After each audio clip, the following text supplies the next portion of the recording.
Hey, true weirdos, at the end of this episode, stick around if you want for a little bonus content and conversation. It's easy to get lost in the woods, easy to become disoriented. And those woods are more than 1 million acres when the soil is sugar sand, the kind of sand that can turn into quicksand. When the trees are thickly crowded together, pines as far as the eye can see. When you can't find the road, can't hear the sounds of traffic. When the only signs of human habitation are ruins. Strange, foreboding ruins. Is that a fortress? Or some kind of strange factory? A break in the tree line. A glimpse of daylight fills you with relief until you realize that what lies ahead is a bog, a stretch of water and watery mud far too soft for you to even dare try crossing. You have to turn back, turn around, retrace your steps. You're tired now, and the overcast sky tells you nothing except that the light is slowly slipping away. Every tree looks exactly the same. Don't freak out, you tell yourself. Don't freak out. Slow down. Breathe. It's easy to get lost in the woods, and it's hard not to panic, especially when those woods are filled with legends and stories and the left behind traces of people long dead, especially when those woods might just be home to a monster.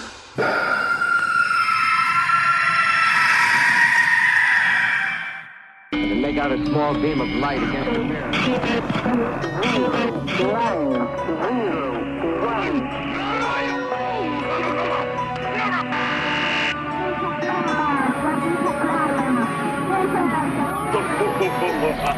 Truly weird stuff. New Jersey, the Garden State, the butt of so many jokes. Most people have no idea how wild and rural so much of New Jersey is. Bruce Springsteen, Tony Soprano, Snooki, The Situation, Atlantic City. That's the New Jersey people have heard about. But there's another side to New Jersey. Lush farmland, long stretches of wild coastline, and more than 1 million acres of protected wilderness. People have lived deep in those woods since the 1st century BCE. That's more than 10,000 years. Countless generations of people who left their mark on the land. It's a place where people on the run found refuge, a place where outcasts and outlaws could hide. Places like that have a way of holding on to echoes, energies, ghosts. In New Jersey, that place is called the Pine Barrens. If all you know about the Pine Barrens comes from the 2001 episode of The Sopranos where gangsters Paulie Walnuts and Christopher Moltisanti got themselves completely lost in the dead of winter after a botched attempt to murder a rival Russian gangster, then you actually have a pretty decent idea about how remote and forbidding the place is. In that episode, Paulie and Christopher stumbled around for hours in an icy forest before taking shelter in an abandoned car, fully expecting to die from the cold. Hours of walking, no roads, no towns, no people, just woods as far as the eye can see.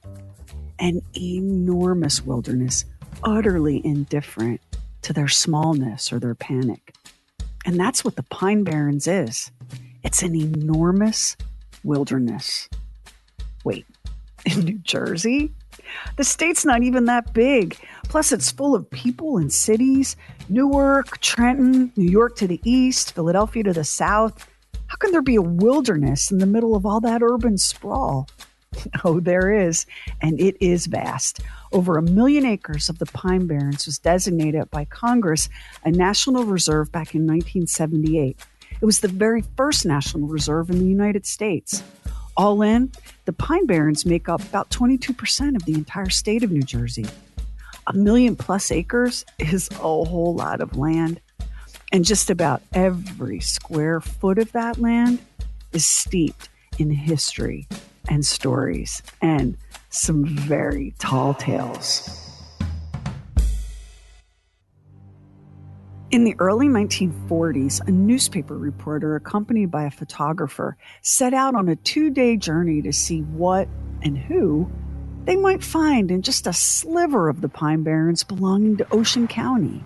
An hour and a half after we began our trip into the pines, we came upon a crude sign.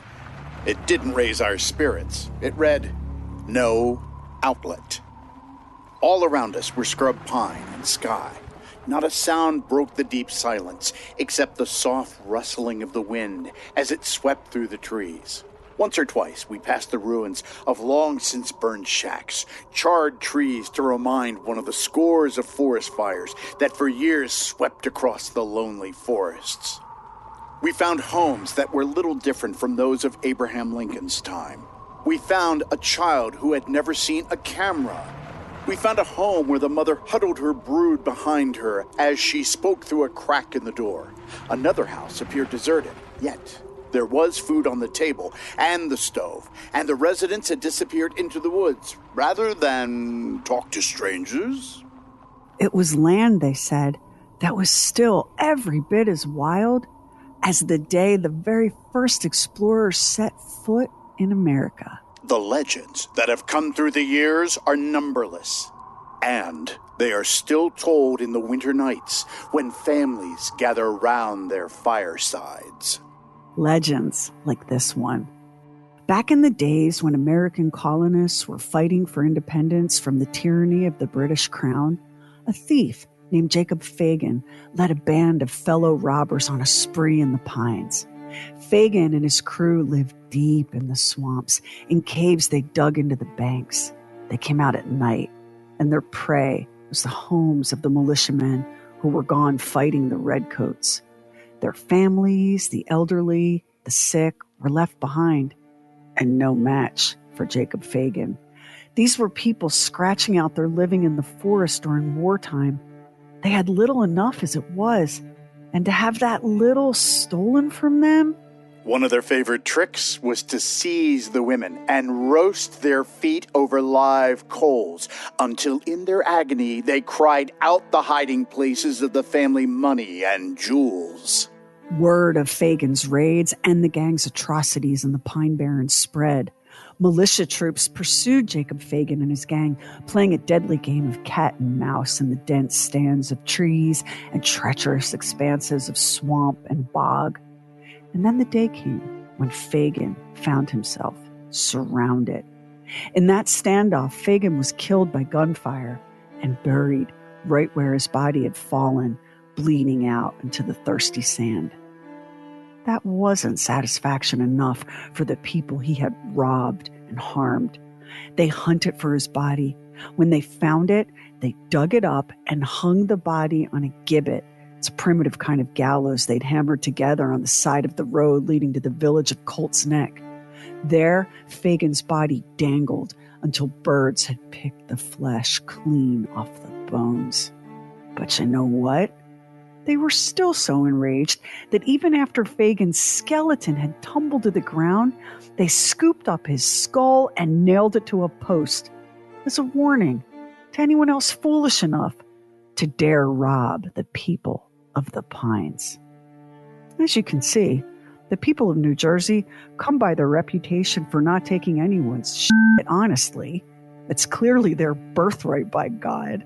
You'd never get the idea today that so much terror once held sway in this silent land. Forgotten towns falling into ruin in the pines. Towns unique, if only for their names.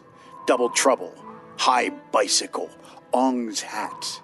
Today, the wind whistles through the houses, scrub pine forcing its way through the floorboards, the glass gone from the windows, a scene of desolation. Listen, believe it or not, for all of his foot-roasting awfulness, Jacob Fagan was small time compared to another legendary Pines outlaw, John Bacon. Bacon, also known as Bloody John, was a British subject and the leader of a band of loyalist guerrilla fighters. They say that he started out as a member of the Patriot militia, but changed allegiance and joined a group called the Board of Associated Loyalists. Their organization was chartered by King George III, but it was managed by the British Royal Governor of New Jersey, William Franklin.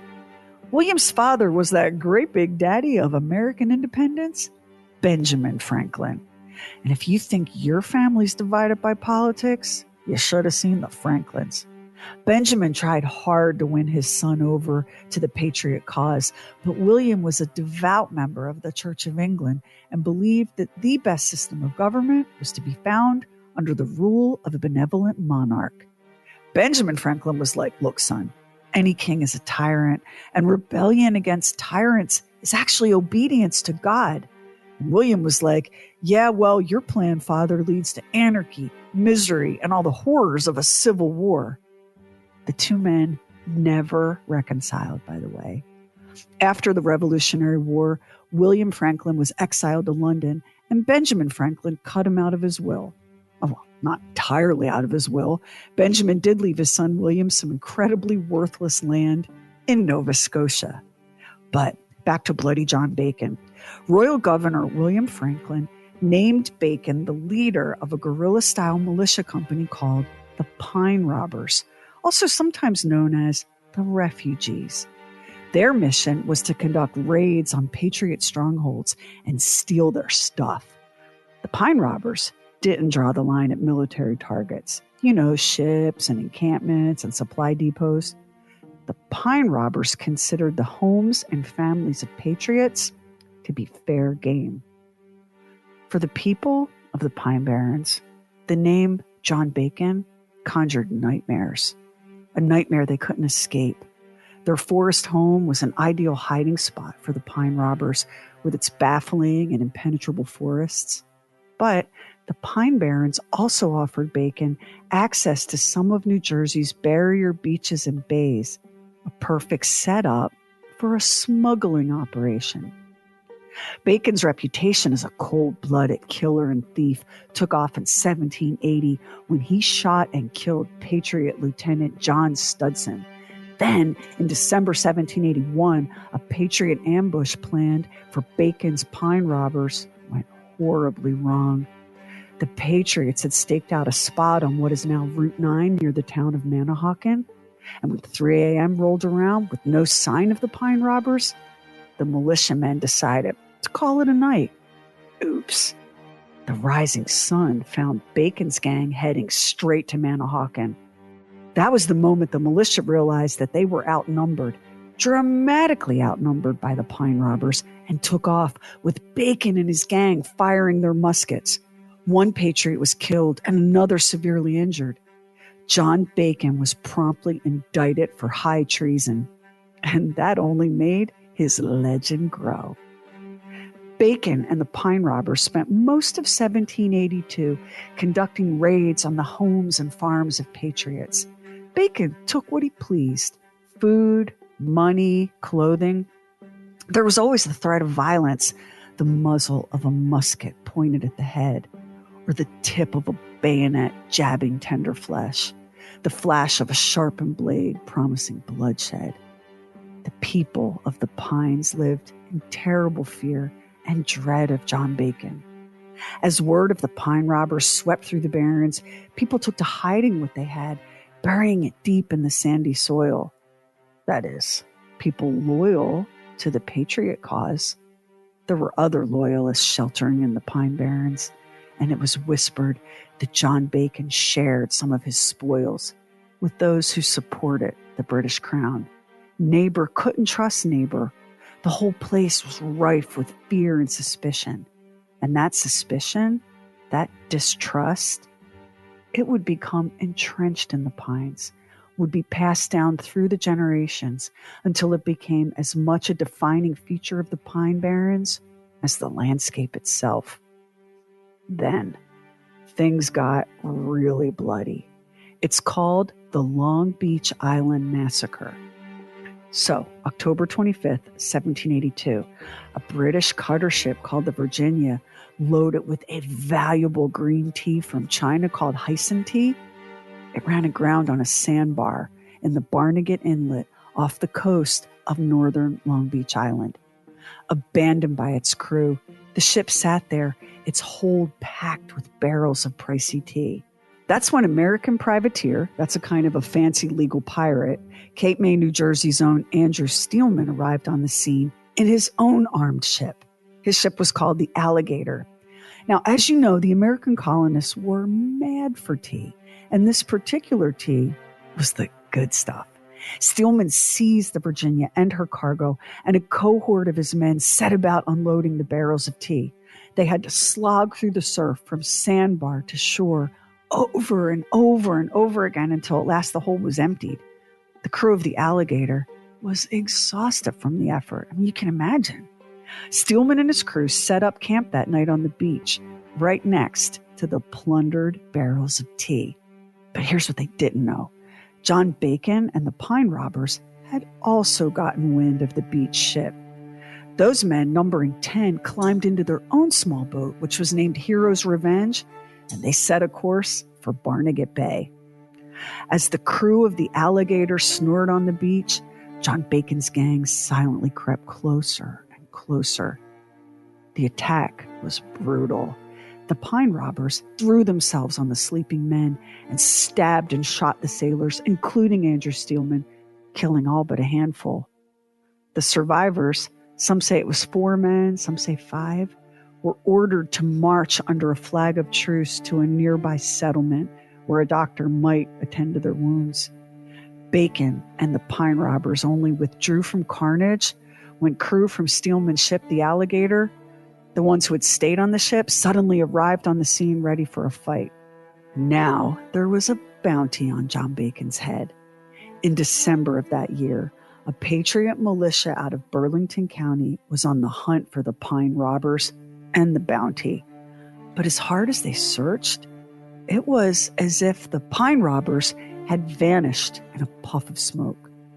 The militiamen returned to their homes, frustrated, determined to resume the search on Christmas Day. Again, no sign of John Bacon or the Pine Robbers.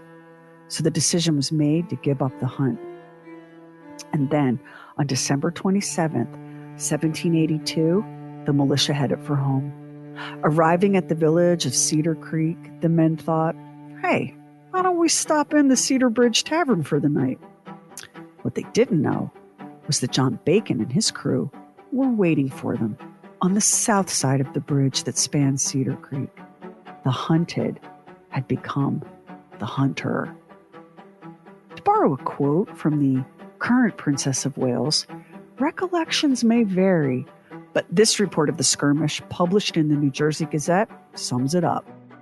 The Pine Robbers, being on the south side, had greatly the advantage of Captains Shreve and Thomas's Burlington militia in point of situation. It was nevertheless determined to charge them. The onset on the part of the militia was furious and opposed by the robbers with great firmness for a considerable time, several of them having been guilty of such enormous crimes as to have no expectation of mercy should they surrender. They were nevertheless on the point of giving way when the militia were unexpectedly fired on from a party of the inhabitants near that place, who had suddenly come to Bacon's assistance. Remember those rumors of Pine Barrens people who were willing to aid and abet John Bacon? This put the militia in some confusion and gave the robbers time to get off. Mr. William Cook, Jr., son of William Cook, Esquire, was unfortunately killed in the attack, and Robert Reckless wounded, but is likely to recover. On the part of the robbers, Ichabod Johnson, for whom government has offered a reward of £25, was killed on the spot. Bacon and 3 more of the party wounded. The slain Ichabod Johnson? That was John Bacon's right-hand man, by the way. The militia are still in pursuit of the refugees, and having taken 7 of the inhabitants prisoners who were with Bacon in the action at the bridge, and are now in Burlington jail, some of whom have confessed the fact the militia have also taken a considerable quantity of contraband and stolen goods in searching some suspected houses and cabins on the shore. So much fear and chaos and death, only to have Britain sign a treaty with France and Spain just a few months later in February 1783. That treaty basically handed victory to the Patriots, which led to a massive exodus of loyalists from the state of New Jersey. They all fled to New York, but not John Bacon. Some say that the Pine Barrens has a way of getting into your very blood, that its mysterious, haunting beauty becomes as much a part of you as your flesh and your bones. That's as true today as it was hundreds of years ago. Maybe that was the case for John Bacon. Home was a place he was unwilling to leave, even if it meant his life. 7 men from Captain Shreve's Burlington militia, all patriots, devised a plan. They were going to succeed where others had failed. They were going to take out John Bacon once and for all. So the pursuit was on. On the night of April 3rd, 1783, John Bacon's extraordinary luck ran out. He was sitting in a pub called the William Rose, his musket propped between his knees. His men were nowhere in sight. Burlington militia member John Stewart was outside in the darkness, peering through the tavern's windows, confirming that Bacon was alone. The militia made its move, exploding through the door of the tavern. As Bacon lifted his gun, Stewart tackled him to the ground. Chairs flying, tankards spilling to the floor. Bacon hollered out for quarter, which meant, hey, I totally know I'm defeated here, so how about a little bit of mercy? Stewart granted that mercy and helped Bacon to his feet. But what Bacon didn't realize was that Stewart's fellow militiaman, a gentleman named Cornet Joel Cook, had no mercy in his heart at all for the leader of the Pine Robbers. John Bacon had killed Cook's brother in the skirmish at Cedar Bridge. Cook plunged his bayonet into John Bacon.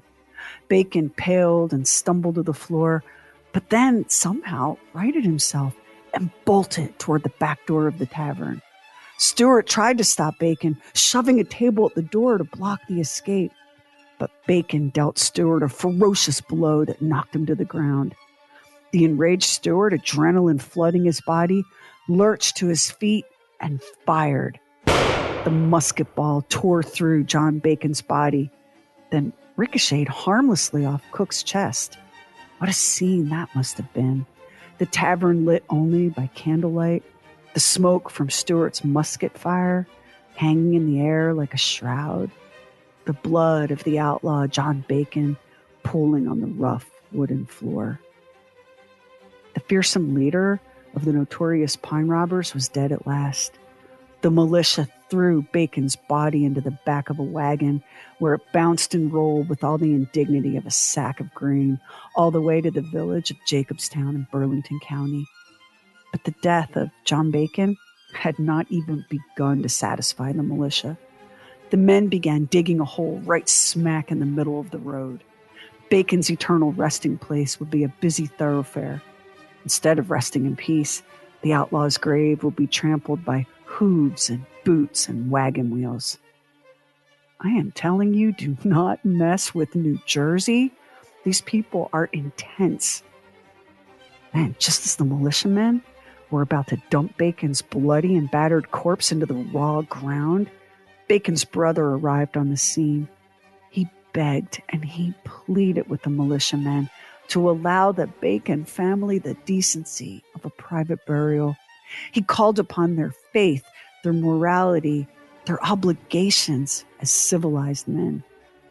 Ultimately, the militia relented. They grudgingly granted the man's request, proving that while New Jersey justice do serveth up the savagery, it also sometimes does giveth the grace, but only sometimes. While Pine Robber John Bacon had his fans deep in the woods, he was far from the most fearsome or famous outlaw in the wilds of New Jersey. That honor belongs to Joe Mulliner, the man they called the Robin Hood of the Pines. Mulliner, like John Bacon, was a Tory. Since very little is actually known about Mulliner's early life or the workings of his mind, it's actually never been clear what his true loyalties were. Maybe he really was one of the king's men, or maybe that was just a convenient cover for his criminal enterprise. Royal Governor William Franklin described Joe Mulliner as an associated loyalist. This was a fancy way of saying hired thug. The associated loyalists were paid to harass and disrupt the rebel patriots any chance they got. It just so happened that Joe Mulliner was a sailor and a privateer under the command of British General Henry Clinton. And remember, a privateer is basically a pirate who picks a side. In this case, Mulliner sided with the British. See, by 1779, the British were feeling very salty about just how much of their stuff rebel privateers had managed to steal or destroy. It was intolerable to the British that such filthy scoundrels as these ungrateful rebel colonists would dare disrespect His Majesty's property in such a blatant way. Oh, so rude. Clearly, their only recourse was to do exactly the same thing in return, but without getting their royal hands dirty. Enter the Associated Loyalists, this time in a whaleboat, with Joe Mulliner taking the helm. Mulliner was a big man, over 6 feet tall, which was uncommon back then. He was handsome and charismatic. The producers over at Dateline would say that he lit up the room. He had the kind of dazzling smile you see on movie stars. He loved a good time, loved to flirt with the ladies, and never shied away from a fight. But he was also from a good family, highly intelligent, and well-educated beyond what was typical for the times. The last man you'd think might turn to a life of crime, a man who would surely know that a choice like that could only end one way, with his own violent and premature death. So what motivated this solid citizen, this married farmer and landowner, to go to the dark side? Mulliner's neighbors were fierce patriots. He alone remained steadfast in his loyalty to the crown. The tensions became unbearable, and Mulliner left his home in early 1779, radicalized, you might say, by the conflict over independence. But he didn't go far, and he didn't go alone. Mulliner, along with 40 other men committed to the British cause, claimed an island in the middle of the Mullica River as their hideout. It was less than a mile from Mulliner's farm, surrounded by dense thickets of trees and treacherous swamps. Only a person born to that terrain could navigate with such easy stealth, and Mulliner's band of merry men could do it blindfolded. Unlike the British troops, who found the Pine Barrens a savage and impenetrable mystery, Mulliner and his crew had a code they lived by. They never killed a living soul. This was pretty astounding, given that Mulliner's crew was made up of a motley assortment of bandits and desperados from all over New Jersey. Mulliner made them swear their loyalty to the King of England, which they did happily, even though most of them didn't give a damn who won the war. They were loyal only to themselves and to their new chieftain, who they clearly saw as a mastermind. Mulliner set the tone for a new kind of marauder in the Pine Barrens. Mulliner was known to be downright jovial with his victims, and the poorest among them were never robbed of a penny. That's where the Robin Hood comparisons began. It didn't take long for word to spread that Joe Mulliner was a man to be admired as much as to be feared. His reputation was such that it was like an honor to have been robbed by Joe Mulliner. Even if the stories about him are only half true, it's easy to understand how this farmer became a larger-than-life folk hero. For example, Mulliner's men took it upon themselves to raid the home of a widow by the name of Mrs. Bates. Things took a bad turn when the widow Bates arrived home, accompanied by her 2 boys, right smack in the middle of the burglary in progress. Badass pine woman that she was, Mrs. Bates flew into a rage and began hurling rocks at the robbers, and you best believe she had one hell of an arm. The robbers were like, "Oh, no, you don't, lady." They pinned her down, caught the boys, and tied all 3 of them to a tree. Then they set her house on fire. Only when the little structure was fully ablaze and beyond saving did they free the woman and her children, leaving the trio to watch in stunned horror as everything they had in the world went up in flames. Less than a month later, the widow Bates received another shock, an anonymous gift of $300. That's nearly $8,000 in today's money. Anonymous, but all the people of the Pines knew that the money had come from Joe Mulliner, a way of making amends for the brutality of his men. Another story about Joe Mulliner took place in the town of Washington. As Mulliner was making his way into the Washington Tavern, he was stopped in his tracks by an unexpected sight. It was a young woman, hardly more than a girl, kneeling in the sand, weeping, her face in her hands. When Mulliner spoke to her, she leapt up and bolted into the tavern, wailing. He followed her inside, where it only took a question or 2 for him to realize the situation. A wedding was about to take place. A wedding where the bride had been betrothed by force. Joe Mulliner stepped back into the shadows and waited for the ceremony to begin. What happened next is right out of a movie. As the minister cleared his throat to speak, Mulliner leapt forward, brandishing a pistol in each hand, and addressed the groom, his voice low, his tone matter of fact. "You have a choice to make, sir. You may leave at once, or you will die where you stand. What say you, friend?" The groom very wisely chose to leave, never to be seen again, according to the legend. Mulliner, however, stuck around, making sure that every woman in attendance had a turn on the dance floor in his big, strong arms. Because Joe Mulliner loved to dance.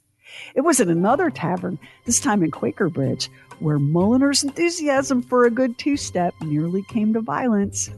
He strolled through the door that night to a party in full swing. One by one, he pulled each woman there onto the floor, spinning them around the room, their cheeks flushed, giddy to be in the arms of the famous outlaw. Normally, no man would dare refuse Joe Mulliner the pleasure of his lady's company for the length of a song. But this night was different. One man there flatly refused to permit his wife to dance with Joe. Joe laughed at this and nudged the man aside. The furious husband hauled off and slapped Joe Mulliner right across the face. The entire tavern went silent. Surely, this disrespect would be paid for in blood. But Joe Mulliner only laughed. "So fearless a little bantam must surely have the best girl present." And with that, Mulliner seized the woman's hand, and on cue, the music started right back up. After a single dance, he returned her to her man, giving her a gallant kiss on the hand before disappearing into the night. If you're going to be an outlaw, be a charming outlaw, right? You can see why the people of the Pine Barrens loved the man, protected him, and shared the stories of his exploits far and wide. And you can also see in Mulliner's brash pleasure the seeds of his downfall. It was at yet another tavern, the Indian Cabin Mill, where Mulliner's glorious romp through the Pine Barrens came to an end. Once again, Mulliner strolled through the door into a crowd of merrymakers. He grabbed the prettiest woman there and swung her onto the dance floor.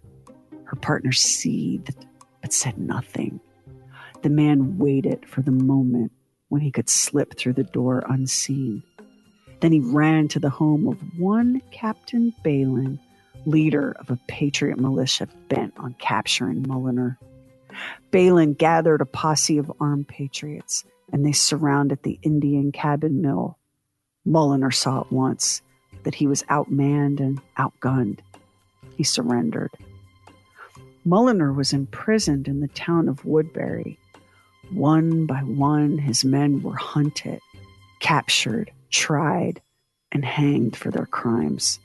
Soon enough, it was Mulliner's turn to face justice. He was taken to Burlington, where he stood trial.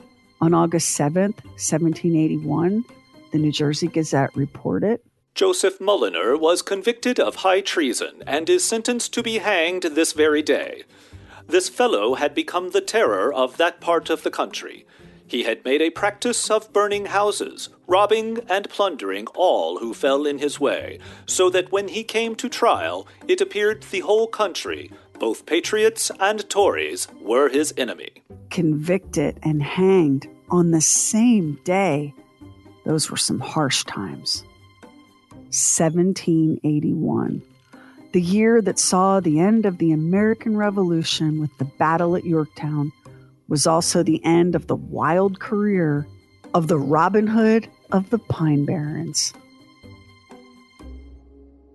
Thousands were said to gather to bear witness to Mulliner's execution, from aristocrats to members of the military to what was described as a, quote, ox cart full of living curiosities from the interior of the pines. The Reverend G.A. Raybould recounted the scene in his book, Reminiscences of Methodism in West Jersey. The wagon halted under the fateful tree, and the soldiers were arranged around in the vicinity of a square. The dense mass of anxious spectators pressed closer and closer. Mulliner rose and gazed upon the crowd. He spoke at some length and acknowledged his guilt and begged the people to pray for him. Then, closing his eyes, he appeared to be in an agony of prayer. A few seconds later, Joe Mulliner was a humble Christian in the presence of God. Joe Mulliner's body was cut down from the gallows and returned via wagon to his farm, where he was laid to rest beneath a small and simple grave marker etched with only his initials, J.M. But that wasn't the end of Joe Mulliner's story. His ghost haunted the Pine Barrens, they say. They say that Joe Mulliner's restless spirit rides through the night, combing the labyrinth of the Pine Barrens in search of his stolen gold. That big laugh. Travelers on the old road swore they could hear it ringing in the trees. Others claimed to have seen a figure of a large man, so much taller than the average man, pacing in and out of the shadows near Mulliner's old island hideout on the Mullica River. By the 1930s, that place had earned a new name, Ghost Island. The people of the Pine Barrens say that the ghost of Joe Mulliner will never, ever find rest. As it turned out, nor would the living in the Pine Barrens. Joe Mulliner's execution marked the end of one era, but an even darker one was on the horizon. Remember how the press described the people of the Pines who attended Mulliner's hanging? An ox cart full of living curiosities from the interior of the pines. Living curiosities. The modern world was coming, and it would bring nothing good to the people of the Pine Barrens. They would be scorned and judged. They would be tormented and hunted. They would be labeled imbeciles, inbred, primitive, stupid, dangerous. There would be calls for forced sterilization and institutionalization.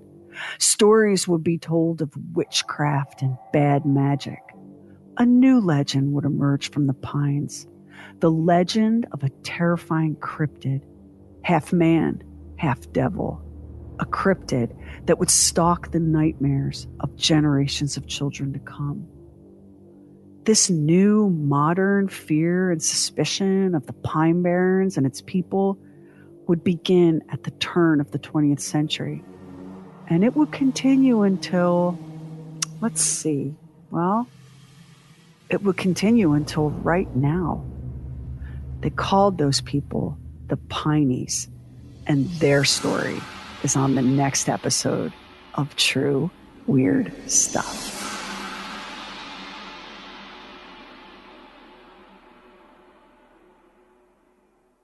Special thanks to our voice talent, Sam Moore, Don Morgan, and Carrie Doc Bowser. So, Sherry, I had heard of the Pine Barrens. I'd heard of it before, but these stories I had never heard before. How did you stumble upon these? Well, it's such a beautiful place.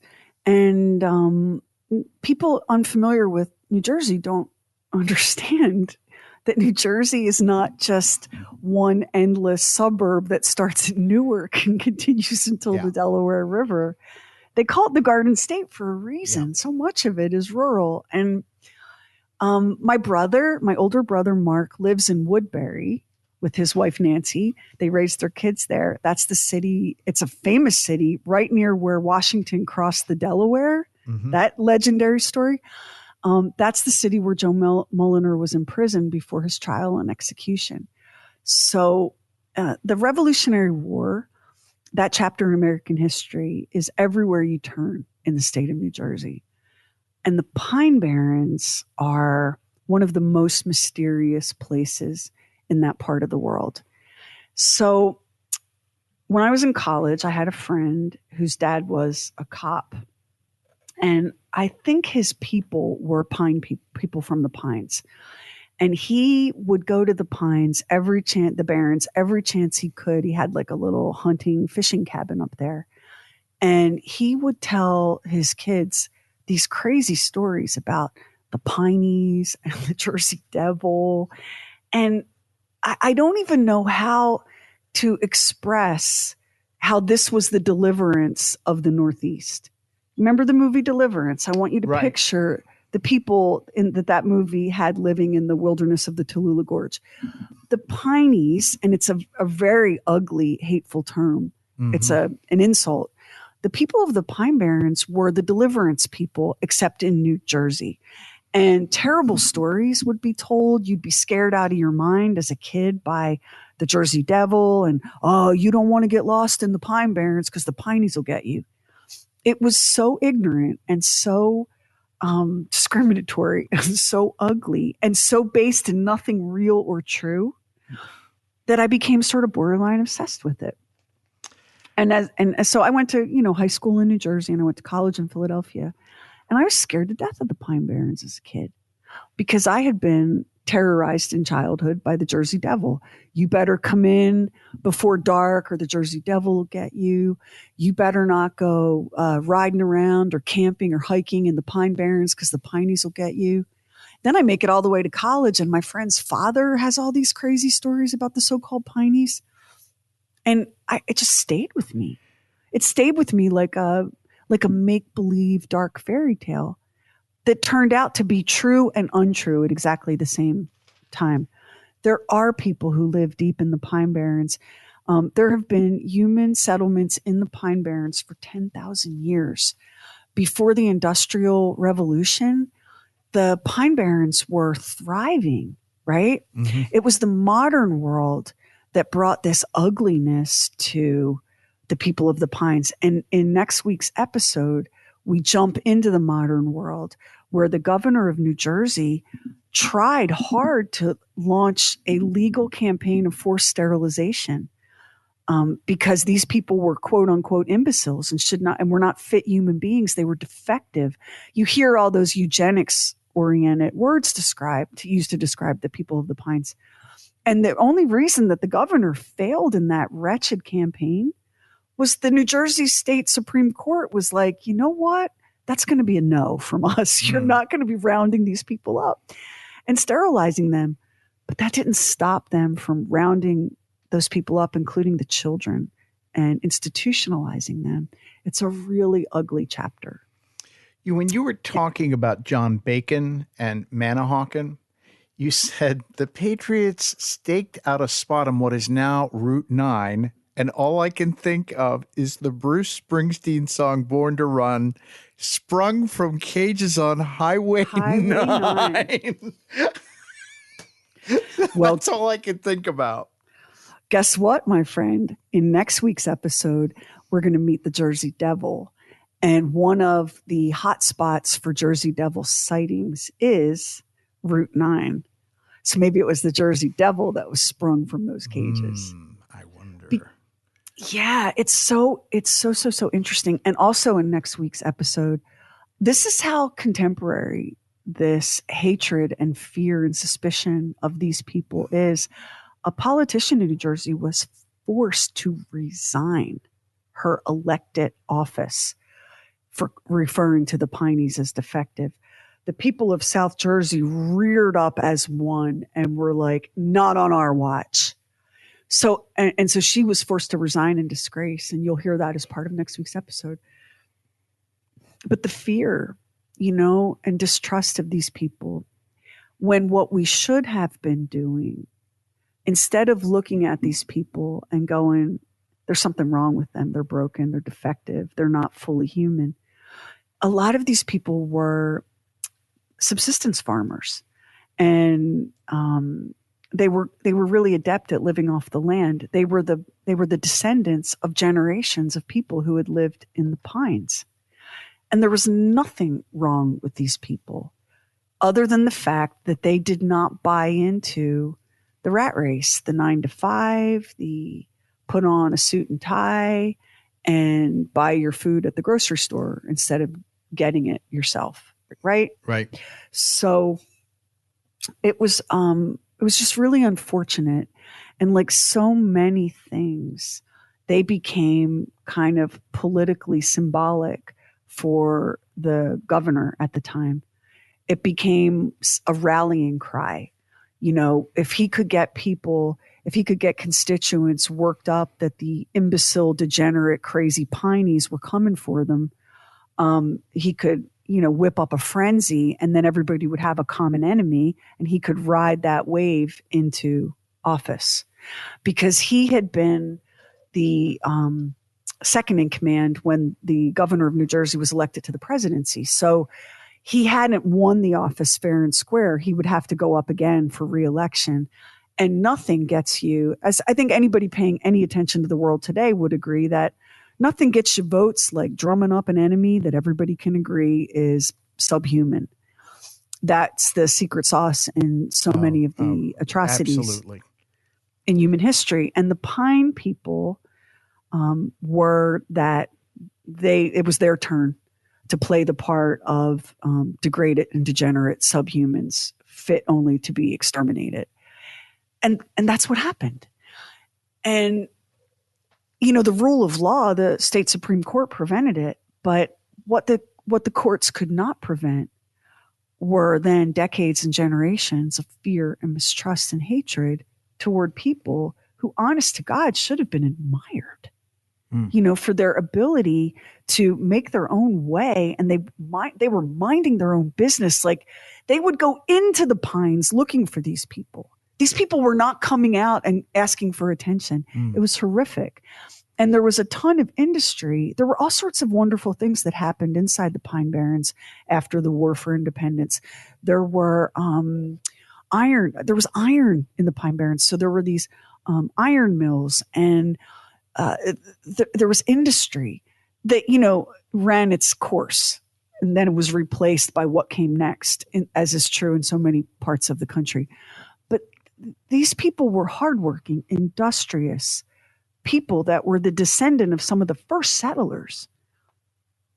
And they were targeted for these roundups and these brutalities. I had no idea. I mean, I just absolutely had no idea.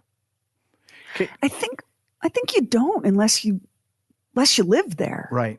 Like the number of people that don't even know that the Pine Barrens exists, that it's 1 million acres of, when I tell you this is a wilderness unlike any other, the soil, the terrain, the trees.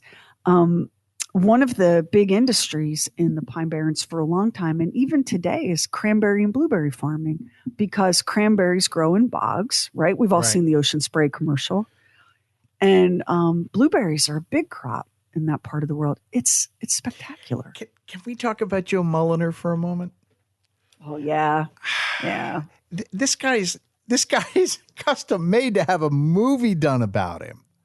Because can you see like Ryan Gosling playing the part? Do you think he would be perfect for that? Perfect for Joe Mulliner. Here's his line.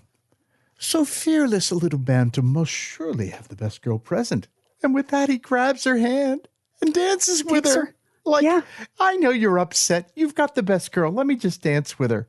And it's like, is there anybody that charming? The charisma. I wanted to do, I realized this about myself a long time ago, and it's a habit I can't break. I love things that come in threes.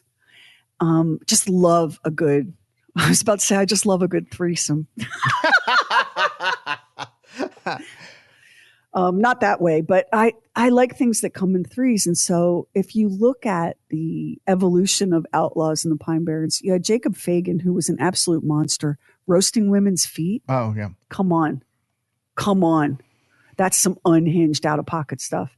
And then you had John Bacon, who was a criminal gangster. Like, he was just the worst of the worst, right?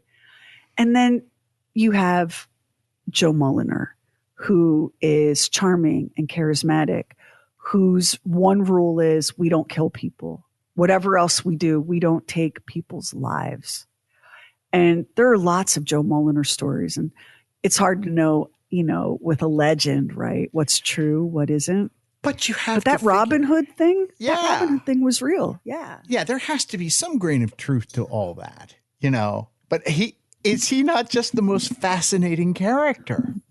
He's so wonderful, and so little is known about him, like his early life, his personal life. He left his wife on the farm because, he was married. He left his wife on the farm to be the outlaw of the Pines. And the thing that we have to remember, and it's hard to do because we are not we're the descendants of the American Revolution, but we weren't there. Just like we weren't there for the Civil War, we don't know what it's like to be like, I'm pro-king, and then your next door neighbor is pro-patriot. Can you imagine how divided that was? That because all of the colonists, or most of the colonists, had been British subjects, right, when they came to the New World. And it was a lot to ask these people who came from generations of British subjects, who believed that the king was placed on the throne by God. Now you're asking those people to betray that. Can you see how hard that was? I also think there was a lot of bad feelings about what was going on with how they were ruling this country. And I think that's, those were the seeds of the American Revolution. The idea was, look, we have no voice. You can do whatever you can do whatever you want to us, and we're not going to put up with that. So I guess if you were a wealthy person who was well connected, the British crown seemed like a pretty good deal. Because how many of those people who signed the Declaration of Independence ended up going broke because of what happened with the Revolutionary War? I mean, they really sacrificed in order to forge the new country. That's what makes the American experiment so profound, and why, you want it to continue, because it's unique in history, right? And everything you say is true. The founders, the founding fathers, and the signers of the Declaration, they had everything to lose by fighting for independence. And men like Benjamin Franklin and Thomas Jefferson, these were men of the world. Both Franklin and Jefferson spent time at the court of Versailles. They were incredibly sophisticated, well-traveled, educated people who threw their lot in with the colonists because they believed so profoundly in what America could be as an independent nation. And, we see the echoes of some of that today, where people with extreme wealth know what the right thing is, but they're protecting their extreme wealth. Right. In a way that, like George Washington, Thomas Jefferson, Benjamin Franklin, John Hancock, and so many more whose names aren't on the Declaration of Independence, understood to be the wrong decision. Like, the wrong side of history. It's why it makes me sad when I hear people say like, oh, this country needs a dictator. This country needs things. It does. We're stumbling around and we're, brother against brother again, and we're struggling and we're a little bit lost. But this is America. And we don't have kings here. We don't have dictators here. We have the American experiment, which is messy and ugly and oftentimes jacked up. But it's still this beautiful, noble little thing that was bought and paid for in blood. And I think that because we don't know our history, and when I say we don't know our history, yeah, you knew that Washington crossed the Delaware and lived in Mount Vernon.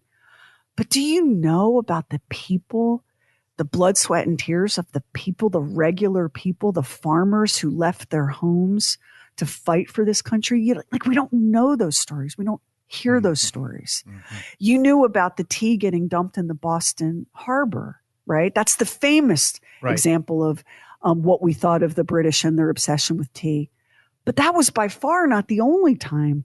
Tea was like a really big part of the American fight for independence because it was such a valuable commodity. And when you have a valuable commodity, you can weaponize it, right? Like all these amazing stories. And the people inside the Pine Barrens, and I think this is going to be in the next episode. I think I put this in the next episode. But during the American Civil War, the Pine Barrens was a stop on the Underground Railroad.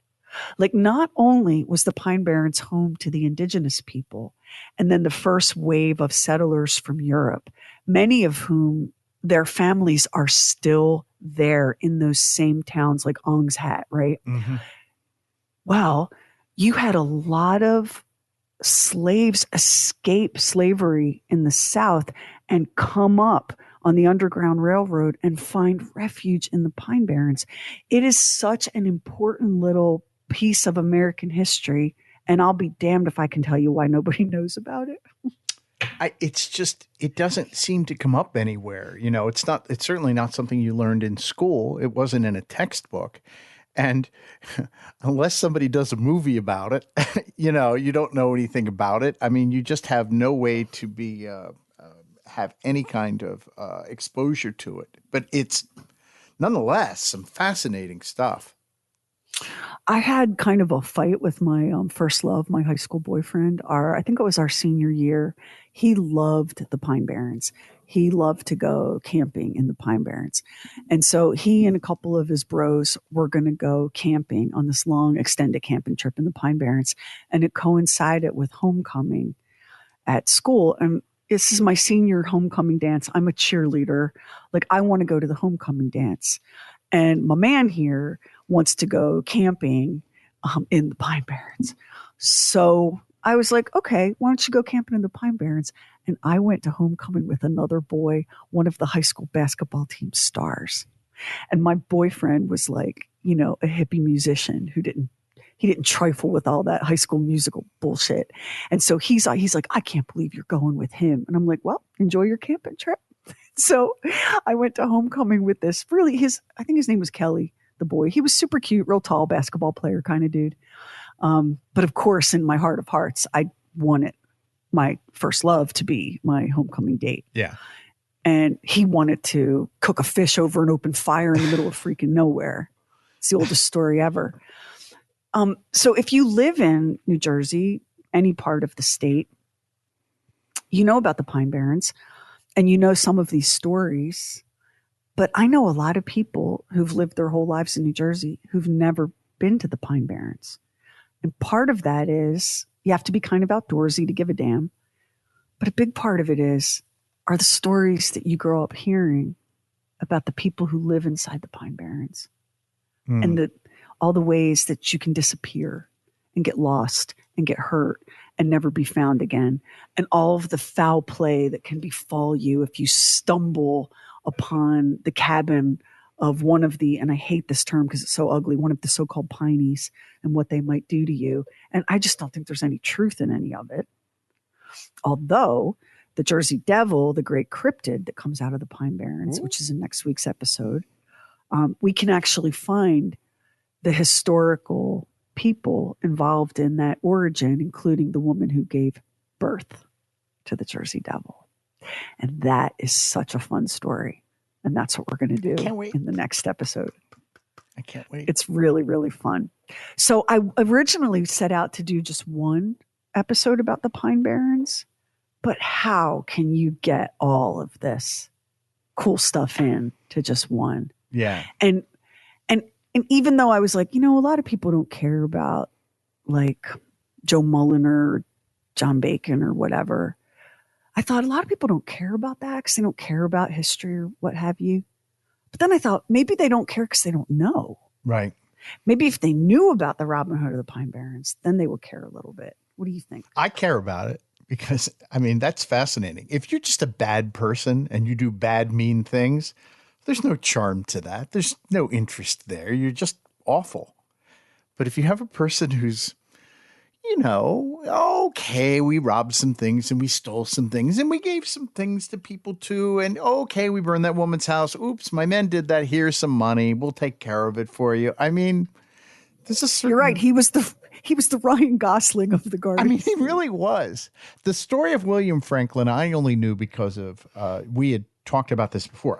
Was it a previous episode or something we talked about off mic, or I can't remember. It was a social thing. We were just chatting. And somehow Benjamin Franklin came up and we were chatting about it. Yeah, because so after we talked about that, I looked up William. William was an extramarital child of Benjamin Franklin. And so there was a bit of an issue with the two of them. But you would think, being in that position, that he would have been an outsider, somebody who would have been more prone to be a part of the revolution rather than a Tory, I think that it was in part, he was devoutly Church of England, and maybe it was in part a rebellion against his father. So my grandma Blackhair told me, we did a unit in school when I was a kid on Benjamin Franklin. Benjamin Franklin is a really big part of Philadelphia history and culture. Like, there's a whole giant public artwork on your way to the Benjamin Franklin Bridge that basically is the key in the kite where Benjamin Franklin discovered electricity. Poor John's Almanac, Benjamin Franklin's paper. Richards? Poor Richards. Poor Richards. Franklin lived and worked and published in Philadelphia. Everywhere you turn in Philadelphia, there's the Ben Franklin Bridge and the Franklin Parkway. And so we did a unit on Benjamin Franklin when I was a kid. And my grandma said to me, Sherry, he's a whoremaster, let me tell you. And I'm like, wait, what? He was. Can I tell you, I'm so fascinated with him that I've wanted to play him in 1776. So somebody's doing the play. And I talked to the guy who's a director. I said, when do you have auditions for this? And he said, it's coming. I said, what are the show dates? I can't do it. I have another commitment. I am so crushed that I can't audition for this part. Because he went, you would have been so good as Benjamin Franklin. Listen, my grandma was right. He was an old whoremaster. And Benjamin Franklin, I don't know if it's true or apocryphal, but he allegedly coined the phrase, it's all the same in the dark. I've heard that. I've heard that. He was what you call a polymath. He was just brilliant in so many areas. And he was really, really beloved in the court of Versailles. He cut quite a swath through London. And he was just a very compelling man. Not much of a husband. He was a bit of a dog in that way. And of course, William Franklin was born outside of Benjamin Franklin's marriage. So maybe he was pissed about that. Because back then, until very recently, having a child outside of wedlock was anathema in American culture. Yeah. Remember? Oh, yeah. Until very recently. That child was called illegitimate and a bastard. And oh my God. Like, for William Franklin to be the illegitimate child of Benjamin Franklin was the biggest of big deals. And maybe enough to cause him to rebel so forcefully against his dad. How often do we find that many times men and women who are very successful, people we know, whether they've made their name in industry or entertainment, whatever it is, and you know who they are, and then you find out they were really crummy parents because they devoted so much of themselves to their careers. Yeah. Like Steve Jobs is a great example of that, too. Classic example of that. I mean, Benjamin Franklin was in the process of helping to birth a nation. It's going to be hard to be much of a husband or father, I guess. Not to give the old whoremaster a permission slip. I mean, this is the kind of history that I love. Like, if you start droning on about the dates of battles and the names of ships, I have a hard time. I need to know the people. Like, I like the stories of the people. But once you understand the people, I think it's easier to understand the events. Because we always think that we forget that we are modern creatures. Mm. And we always try to put the people of the past into our mindsets in terms of like choices and ethics and opportunities. And it was just very different. It was very different. And what happened to the people of the New Jersey Pine Barrens is a crime. I mean, it's just a crime. And the fact that it was so politicized, it started in 1913. So it was like peak eugenics frenzy in the world. Mm-hmm. But the fact that it continues to this day, yeah, no bueno. So if you ever have the opportunity to visit that part of the world, and it's the kind of thing you could make it like your summer vacation, especially if you're outdoorsy and you like camping and fishing and that sort of thing. You could go and visit the Pine Barrens and be completely changed by the beauty, but it's a specific beauty, and the solitude and the weight of the air in the place. It is a haunted place, and that's not necessarily a bad thing. It's a place that is heavy with countless human lives being played out. And there are so many wonderful things to stumble across. Ghost towns, ruins, roads that get narrower and narrower and ultimately lead to nowhere.